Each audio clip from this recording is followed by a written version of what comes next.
A Jacksonville widow is demanding justice for the death of her husband, who was exposed to toxic drinking water while he was stationed at Camp Lejeune in North Carolina back in the 70s. Now, this comes as the Senate just blocked the PACT Act, which included the Camp Lejeune Justice Act. On your sides, Taylor Levesque joins us live with more about a Jacksonville woman who is doing everything she can to make sure her husband gets the justice he deserves. Taylor. That's right. Brian Rafferty was stationed at Camp Lejeune. That's where he spent some of his military career. That was also the time the Department of Veterans Affairs says people living or working at the base were potentially exposed to drinking water contaminated with industrial solvents, benzene, and other chemicals. And his family says he was a victim. It's when he finished college right after he got out of the military. After a 25-year military career, Brian Rafferty was diagnosed with leukemia in 2013.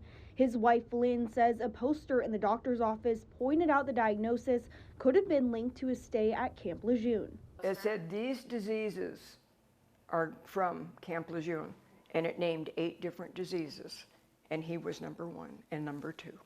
Brian lost his battle with leukemia at 62 years old, and after years of no luck getting help from the Department of Veterans Affairs, Rafferty says Farah & Farah, a law firm that is assisting families affected by the toxic water while serving at Camp Lejeune, is helping her. We've had several hundred people reach out to us over the past month or so.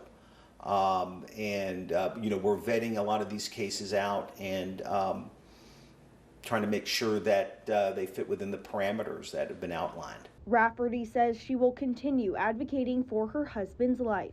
They will do what's right for our military, not just me, everybody else that's been on that base, everybody else that's lost a loved one or has deformed children or any other kind of diseases that could be brought by that benzene that was in the water. And I do blame the military to a point that they didn't know it. According to the Department of Veterans Affairs, those stationed at Camp Lejeune between the 1950s and 1980s may be impacted.